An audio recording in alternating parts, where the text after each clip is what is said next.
ನಿಮ್ಮ ಲಿವರ್ನಲ್ಲಿ ಕೊಬ್ಬಿನ ಅಂಶ ಶೇಖರಣೆ ಆಗ್ತಿದೆಯಾ? ಫ್ಯಾಟಿ ಲಿವರ್ ಒಂದು ದೊಡ್ಡ ಸಮಸ್ಯೆ ಆಗ್ಬೋದು. ಆದರೆ ಆಯುರ್ವೇದದಲ್ಲಿ ಇದಕ್ಕೆ ಒಂದು ಅದ್ಭುತವಾದ ಔಷಧಿ ಹೇಳಿದ್ದಾರೆ, ಅದುವೇ ಕಟುಕಿ. ಫ್ಯಾಟಿ ಲಿವರ್ ಏಕೆ ಬರ್ತದೆ, ಆಯುರ್ವೇದದಲ್ಲಿ ಇದರ ಬಗ್ಗೆ ಏನು ಹೇಳಿದ್ದಾರೆ ಮತ್ತು ಈ ಕಟುಕಿ ಅಂತ ಗಿಡಮೂಲಿಕೆ ಹೇಗೆ ಫ್ಯಾಟಿ ಲಿವರ್ನಲ್ಲಿ ಕೆಲಸ ಮಾಡ್ತದೆ ಮತ್ತು ಅದರ ಮನೆಯಲ್ಲಿ ಮಾಡ್ಕೊಳ್ಬಹುದಾದ ಪ್ರಿಪ್ರೇಷನ್ಸ್ ಯಾವುದು ಮತ್ತು ಎಷ್ಟು ಪ್ರಮಾಣದಲ್ಲಿ ಎಷ್ಟು ದಿನಗಳ ಕಾಲ ತೆಗೆದುಕೊಳ್ಬೇಕು ಅಂತ ಈ ವಿಡಿಯೋದಲ್ಲಿ ಸಂಪೂರ್ಣವಾಗಿ ತಿಳಿದುಕೊಳ್ಳುವ. ಹೊಸದಾಗಿ ವಿಡಿಯೋವನ್ನು ನೋಡುವವರು ಸಬ್ಸ್ಕ್ರೈಬ್ ಮಾಡಿಕೊಳ್ಳಿ, ಬೆಲ್ ಬಟನನ್ನು ಪ್ರೆಸ್ ಮಾಡಿ. ಫ್ಯಾಟಿ ಲಿವರ್ ಅಂತೇಳಿದರೆ ಲಿವರ್ನಲ್ಲಿ ಜಾಸ್ತಿಯಾಗಿ ಕೊಬ್ಬಿನ ಅಂಶ ಶೇಖರಣೆ ಆಗುವುದು.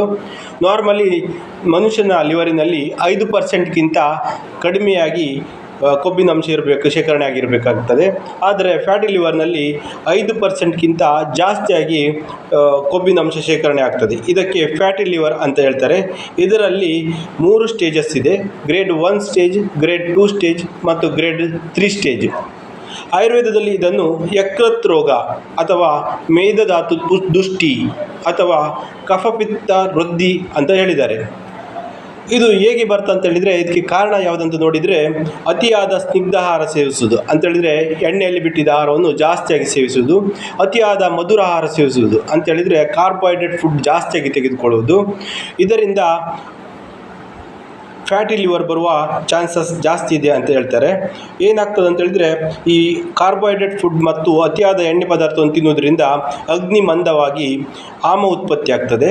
ಈ ಆಮ ಉತ್ಪತ್ತಿಯಾಗಿ ಅದು ಮೇದಧಾತುವನ್ನು ದುಷ್ಟಿ ಮಾಡ್ತದೆ. ಈ ದುಷ್ಟಿಯಾಗಿದ್ದ ಮೇದಧಾತು ನಮ್ಮದು ಯಕೃತ್ ಅಂತೇಳಿದರೆ ಲಿವರಿನಲ್ಲಿ ಹೋಗಿ ಕೂತ್ಕೊಳ್ತದೆ. ಇದರಿಂದ ಯಕೃತ್ ರೋಗ ಬರ್ತದೆ ಅಂತ ಆಯುರ್ವೇದದಲ್ಲಿ ಎಕ್ಸ್ಪ್ಲೈನ್ ಮಾಡಿದ್ದಾರೆ. ಇದನ್ನು ನಾವು ಫ್ಯಾಟಿ ಲಿವರಿಗೆ ಹೋಲಿಸ್ಕೊಳ್ಬಹುದಾಗಿದೆ. ವೀಕ್ಷಕರೇ, ಫ್ಯಾಟಿ ಲಿವರ್ನ ಲಕ್ಷಣ ಯಾವ ಥರ ಇರ್ತದೆ ಅಂತ ಹೇಳಿದರೆ, ಮೊದಲನೇ ಸ್ಟೇಜ್ನಲ್ಲಿ ಯಾವುದೇ ಲಕ್ಷಣ ಕಂಡುಬರುವುದಿಲ್ಲ. ಎರಡನೇ ಸ್ಟೇಜ್ನಲ್ಲಿ ದೇಹದ ಭಾರ ಜಾಸ್ತಿ ಆಗ್ತಾ ಹೋಗ್ತದೆ, ಅಜೀರ್ಣವಾಗುವುದು, ದೇಹದಲ್ಲಿ ವಿಪರೀತ ದೌರ್ಬಲ್ಯ ಅಂತೇಳಿದರೆ ಸುಸ್ತಾಗುವುದು, ಹೊಟ್ಟೆ ಬೀಗಿದಂತಾಗುವುದು. ನಂತರದ 3ನೇ ಸ್ಟೇಜ್ನಲ್ಲಿ ಲಿವರ್ ಎನ್ಲಾರ್ಜ್ಮೆಂಟ್ ಆಗುವುದು ಅಂತೇಳಿದರೆ ಲಿವರಿನ ಗಾತ್ರ ದೊಡ್ಡದಾಗ್ತಾ ಹೋಗ್ತದೆ. ಹಾಗೆ ಚರ್ಮದ ಕಾಂತಿ ಕಳೆದುಕೊಳ್ತದೆ. ನಂತರ ದಿನಗಳಲ್ಲಿ ಲಿವರ್ ಸಿರೋಸಿಸ್ ಆಗ್ತದೆ. ಇದು ಇರ್ರಿವರ್ಸಿಬಲ್, ಇದನ್ನು ಗುಣ ಮಾಡಲಿಕ್ಕೆ ಆಗುವುದಿಲ್ಲ. ಇದೆಲ್ಲ ಫ್ಯಾಟಿ ಲಿವರ್ನ ಲಕ್ಷಣವಾಗಿದೆ. ಯಾಕಂದರೆ ಫ್ಯಾಟಿ ಲಿವರಿಗೆ ಆಯುರ್ವೇದದಲ್ಲಿ ಒಂದು ಅದ್ಭುತ ಔಷಧಿ ಹೇಳಿದ್ದಾರೆ, ಅದುವೇ ಕಟುಕಿ. ನೋಡಿ, ಕಟುಕಿ ಈ ಥರ ಇರ್ತದೆ. ಇದು ಕಟುಕಿ ಅಂತ ಡ್ರಗ್. ಇದರ ಬೊಟಾನಿಕಲ್ ನೇಮ್ ಬಂದು ಪಿಕ್ರೊರೈಜಾ ಕುರೋವಾ ಅಂತ ಇದರ ಬೊಟಾನಿಕಲ್ ನೇಮ್. ಇದು ಸಂಸ್ಕೃತದಲ್ಲಿ ಕಟುಕಿ ಅಂತ ಕರೀತಾರೆ. ಕನ್ನಡದಲ್ಲಿ ಇದನ್ನು ಕಾಡು ರೋಹಿಣಿ ಅಥವಾ ಕಟುಕ ರೋಹಿಣಿ ಅಥವಾ ಕಟ್ವಿ ಅಥವಾ ಕುಟ್ಕಿ, ಈ ಥರ 4 ಹೆಸರಿಂದ ಕರೀತಾರೆ. ಇದನ್ನು ಕನ್ನಡದಲ್ಲಿ ಕಾಡು ರೋಹಿಣಿ ಅಥವಾ ಕಟುಕ ರೋಹಿಣಿ ಅಂತ ಕರೀತಾರೆ. ಸಂಸ್ಕೃತದಲ್ಲಿ ಇದಕ್ಕೆ ಕಟುಕಿ ಅಂತ ಕರೀತೇವೆ. ಇದರ ಯೂಸ್ಫುಲ್ ಪಾರ್ಟ್, ಇದು ಬೇರು, ನಮಗೆ ಔಷಧಿಯಾಗಿ ಉಪಯೋಗಿಸುವ ಪಾರ್ಟ್ ಬೇರು. ಇದು ಒಂದು ಹಿಮಾಲಯ ಪರ್ವತದ ಹತ್ರ ಬೆಳೆಯುವ ಪೊದೆ ಸಸ್ಯ ಆಗಿದೆ. ಇದರ ಬೇರು ಮಾತ್ರ ನಮಗೆ ಔಷಧಿಗೆ ಉಪಯೋಗಿಸ್ತೇವೆ. ಇದು ಒಂದು ಇಂಪಾರ್ಟೆಂಟ್ ಆದ ಔಷಧಿ ಲಿವರಿನಲ್ಲಿ. ಲಿವರ್ ಸಿರೋಸಿಸ್ ಅಥವಾ ಲಿವರ್ ಫ್ಯಾಟಿ ಲಿವರ್ ಅಂತ ಹೇಳ್ತಾರಲ್ಲ, ಅದರಲ್ಲಿ ಉಪಯುಕ್ತವಾದ ಒಂದು ಔಷಧಿಯಾಗಿದೆ. ಕಟುಕ ಅಂತ ಕರಿತೇವೆ. ಇದನ್ನು ಈ ಥರ ಇರ್ತದೆ ನೋಡಿ, ಈ ಥರ ಇರ್ತದೆ. ಇದರ ಪ್ರಿಪ್ರೇಷನ್ಸ್ ಯಾವುದಂತ ಈ ವಿಡಿಯೋದ ಮುಂದಿನ ಭಾಗದಲ್ಲಿ ನೋಡುವ.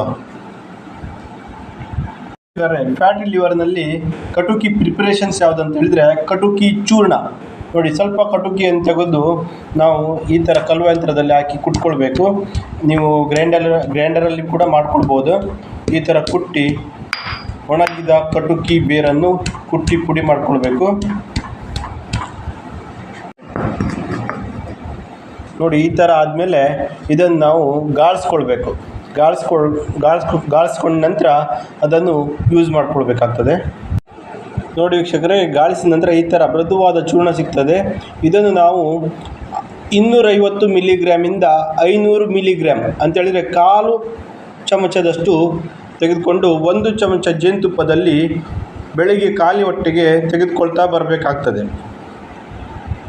ಇದರಲ್ಲಿ ಇನ್ನೊಂದು ಪ್ರಿಪ್ರೇಷನ್ ಕಟುಕಿ ಕಷಾಯ. ಕಟುಕಿ ಕಷಾಯ ಮಾಡುವಾಗ ಈ ಥರ ಕಟುಕಿ ಬೇರನ್ನು, ಒಣಗಿದ ಕಟುಕಿ ಬೇರನ್ನು ತೆಗೆದು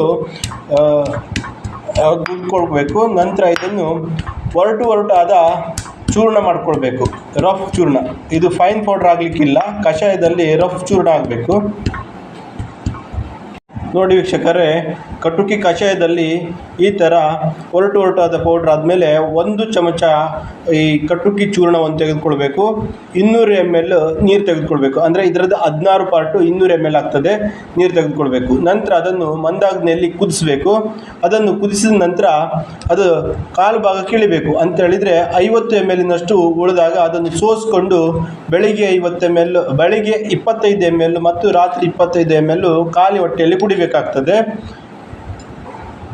ವೀಕ್ಷಕರೇ, ಈ ಕಟುಕಿ ಕಷಾಯ ಅಥವಾ ಕಟುಕಿ ಚೂರ್ಣ ಇದರಲ್ಲಿ ಯಾವುದಾದ್ರೂ ಒಂದನ್ನು ನಾವು 15 ದಿನಗಳ ಕಾಲ ತೆಗೆದುಕೊಂಡಲ್ಲಿ ಖಂಡಿತವಾಗಿಯೂ ಫ್ಯಾಟಿ ಲಿವರನ್ನು ಗುಣಪಡಿಸಬಹುದಾಗಿದೆ.